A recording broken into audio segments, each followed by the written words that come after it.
एक युवक की शादी होती है और शादी के कुछ समय बाद उसका सबसे करीबी दोस्त उससे मजाकिया अंदाज में कहता है कि अब तो तू शादीशुदा हो गया, लेकिन आज तक तूने अपनी पत्नी से मेरी मुलाकात नहीं कराई है। वो हंसते हुए ये भी कहता है कि हम दोनों बचपन से साथ रहे हैं, साथ खेले हैं, साथ बड़े हुए, लेकिन शादी के बाद तू बिल्कुल बदल गया है, जैसे पराया हो गया है। अब ये बात सुनकर वो युवक कहता है कि इसमें कौन सी बड़ी बात है, चल अभी तुझे भाभी से मिलवाता हूँ। फिर वो अपने उस दोस्त को सीधा घर ले जाता है और अपनी पत्नी से उसका परिचय कराता है। वो कहता है कि ये मेरा सबसे खास दोस्त है और इसके अलावा मेरा इस दुनिया में कोई खास दोस्त नहीं है। अब उस दिन के बाद उस दोस्त का उस घर में आना जाना बहुत ज़्यादा बढ़ जाता है। धीरे धीरे उस दोस्त का इस घर में इतना आना जाना हो जाता है कि वो कभी भी यहाँ पे आ जाया करता था, चाहे उसका दोस्त वहाँ पे उस वक्त हो या ना। वो घंटों उसकी पत्नी के साथ बैठकर बातें करता था। कई बार तो ऐसा होता था कि दोनों कमरे में अंदर से दरवाजा बंद कर लेते थे और बातें किया करते थे। अब यहाँ पर पति बाहर रहता था और उसका दोस्त उसकी पत्नी के साथ बेडरूम के अंदर में बैठा रहता था। घर के मुखिया यानी युवक के पिता को ये सब बात बहुत अजीब लगती थी। उन्हें अंदर ही अंदर डर सताने लगा कि कहीं कुछ गलत ना हो जाए। एक दिन उन्होंने अपने बेटे को बुलाकर समझाया कि शादी के बाद अपनी पत्नी से किसी दूसरे गैर मर्द को घर के अंदर नहीं मिलवाया जाता। बाहर मिलना अलग बात है, लेकिन घर के कमरे में बैठना ये ठीक नहीं। उन्होंने ये भी कहा कि मुझे डर लगता है कि कहीं इन दोनों के बीच कुछ गलत रिश्ता ना बन जाए। लेकिन बेटे ने अपने पिता की बात को हल्के में ले लिया। उसने कहा कि जब मुझे खुद कोई आपत्ति नहीं है इससे, तो आप इतना क्यों सोच रहे हो। ये सुनकर पिता और भी ज्यादा परेशान हो जाता है। कई बार उन्होंने फिर समझाने की कोशिश की, लेकिन हर बार वही जवाब मिलता। धीरे धीरे घर में तनाव बढ़ने लगे। बार बार देखा जाता था कि दोस्त और बहू कमरे में बंद होते थे। आखिरकार एक दिन पिता ने गुस्से में कह दिया कि अगर ये दोस्त फिर से घर में आया तो मैं तुम्हें और तुम्हारी पत्नी दोनों को घर से निकाल दूंगा। लेकिन बेटे ने साफ कह दिया कि उसका दोस्त हमेशा आएगा, चाहे कुछ भी हो जाए। ये सुनकर पिता का गुस्सा फूट पड़ता है। उन्होंने बेटे को परिवार से अलग कर दिया और उसे अलग हिस्सा दे दिया और कह दिया कि अब तुम इस परिवार का हिस्सा नहीं हो। और यही फैसला आगे चलकर एक भयानक इतिहास का वजह बन जाता है।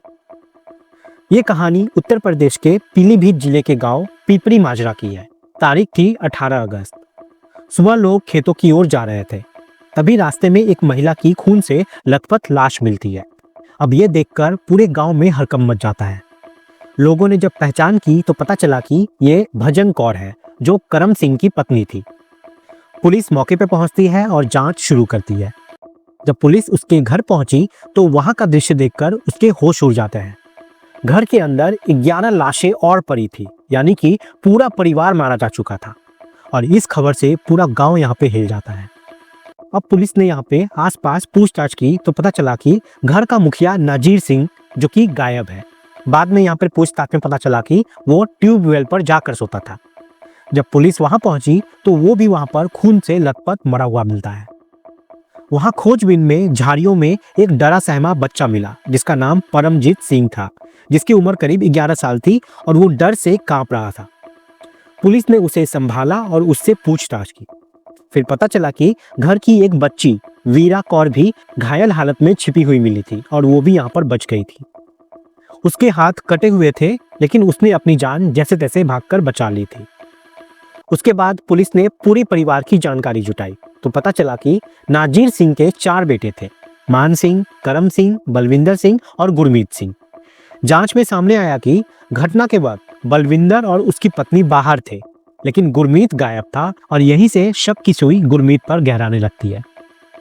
जांच जैसे जैसे आगे बढ़ता है वैसे वैसे गुरमीत सिंह पर शक और ज्यादा गहरा होता जाता है।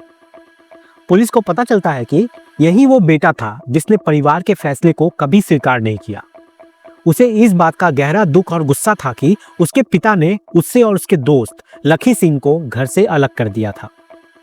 गांव वालों से पूछताछ में सामने आया कि गुरमीत अक्सर कहता था कि चाहे पूरा परिवार ही खत्म क्यों ना हो जाए, लेकिन वो अपने दोस्त को कभी भी नहीं छोड़ेगा।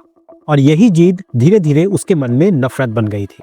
फिर पुलिस जांच में यह भी सामने आया कि 17 और 18 अगस्त की रात गुरमीत अपने नौकर जवाहर सिंह और दोस्त लखी सिंह के साथ घर लौटता है। तीनों के हाथों में तलवारें थी। सबसे पहले वो ट्यूबवेल पर पहुंचते हैं जहां नजीर सिंह सो रहे थे। बिना कोई मौका गवाए गुरमीत और लखी ने उन पर तलवार से वार कर दिया और इस लगातार वार से जो नजीर सिंह था वो वहीं पर ढेर हो जाता है। नौकर जवाहर सिंह डर के मारे कुछ नहीं कह सका। उसे धमकी दी गई थी कि अगर उसने विरोध किया तो उसे भी मार दिया जाएगा। इसके बाद तीनों हवेली के अंदर घुसे। सबसे पहले बड़े भाई मान सिंह के कमरे में गए। गुरमीत ने मान सिंह पर हमला किया और लखी ने उसकी पत्नी सीता पर वार किया और दोनों को बेरहमी से यहाँ पे मार दिया गया। उसके छोटे छोटे बच्चे को भी यहाँ पे नहीं बख्शा गया। 3 साल से लेकर 9 साल तक के बच्चे की भी यहाँ पे बेरहमी से हत्या कर दी गई। पूरे घर में चीख पुकार मच गई, लेकिन खेतों के बीच बनी इस हवेली में आबादी जो थी वो वहां से बाहर नहीं निकल पाई।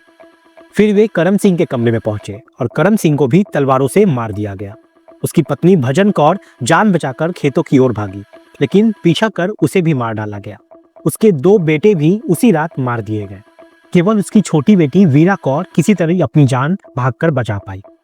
ये सब देखकर छोटा लड़का परमजीत उसने अपने दादा के पास मदद लेने दौड़ा, लेकिन वहां पहुंचकर देखा कि दादा तो पहले से ही मारे जा चुके हैं।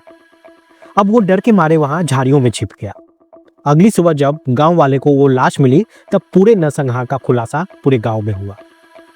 पुलिस ने बड़े स्तर पर जांच शुरू की और कुछ ही महीनों में गुरमीत, लखी और जवाहर को गिरफ्तार कर लिया गया। फिर पूछताछ में यहाँ पे सच्चाई सामने आई, फिर चार्जशीट दाखिल की गई और मामला अदालत तक पहुंचा। मुकदमा वर्षों तक चला। गवाह पेश हुए, मेडिकल रिपोर्ट आई, पोस्टमार्टम रिपोर्ट आई और बच्चों के बयान भी दर्ज हुए। लेकिन इसी दौरान लखी सिंह की एक बीमारी से मौत हो जाती है। अब केस में मुख्य आरोपी गुरमीत और जवाहर ही बचे थे। अदालत ने पाया कि जवाहर केवल डर के कारण साथ था और उसने सीधे हत्या नहीं की थी, इसलिए उससे बाइज्जत बरी कर दिया गया और सरकार ने भी उसके खिलाफ अपील नहीं की। अब केवल गुरमीत सिंह ही मुख्य दोषी बचा था यहाँ पे।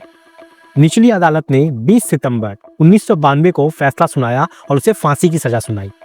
कहा गया कि इसे तब तक फांसी के फंदे पर लटकाया जाए जब तक कि इसकी मृत्यु न हो जाए। गुरमीत सिंह ने अब इस फैसले के खिलाफ इलाहाबाद हाई कोर्ट में अपील की, लेकिन 12 फरवरी 1996 को हाई कोर्ट ने भी फांसी की सजा को बरकरार रखा। इसके बाद गुरमीत सुप्रीम कोर्ट पहुंचा। वहां भी लंबी सुनवाई चली और आखिरकार 28 सितंबर 2005 को सुप्रीम कोर्ट ने भी निचली अदालत और हाई कोर्ट के फैसले को सही माना।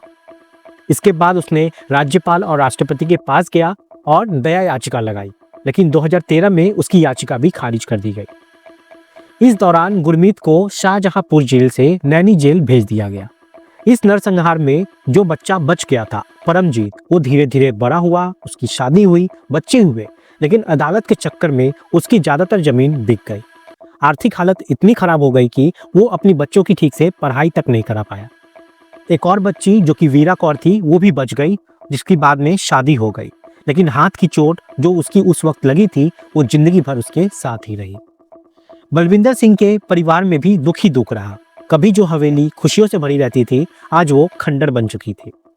और ये सब सिर्फ इसलिए हुआ क्योंकि एक आदमी ने दोस्ती को रिश्ते से ऊपर रखा और उसके एक गलत जिद ने पूरे खानदान को तबाह कर दिया।